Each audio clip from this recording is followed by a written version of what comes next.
మాజీ ముఖ్యమంత్రి జగన్మోహన్ రెడ్డి నెల 11న ప్రకాశం జిల్లాలోని పొదిలి పొగాకు వేలం కేంద్రాన్ని సందర్శించి రైతుల కష్టాలను స్వయంగా తెలుసుకుంటారని ప్రకాశం జిల్లా వైసీపీ అధ్యక్షులు మూచేపల్లి శివప్రసాద్ రెడ్డి తెలిపారు. వైఎస్ జగన్మోహన్ రెడ్డి గారు ఈ నెల ప్రకాశం జిల్లాలోని పొదిలి గ్రామంలో జూన్ 11వ తేదీన పొదిలి టొబాకో వేలం కేంద్రానికి పరిశీలన కార్యక్రమానికి వచ్చేసి రైతులు పడే కష్టాలు ఈ రాష్ట్రంలో చంద్రబాబు నాయుడు గారి పరిపాలన వచ్చిన తర్వాత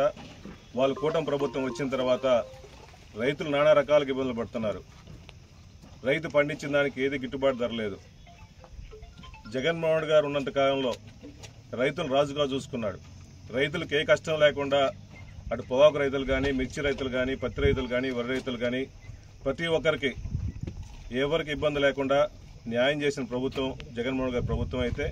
ఈ ప్రభుత్వం వచ్చిన తర్వాత కక్షలు కార్పణ్యాలు ఓన్లీ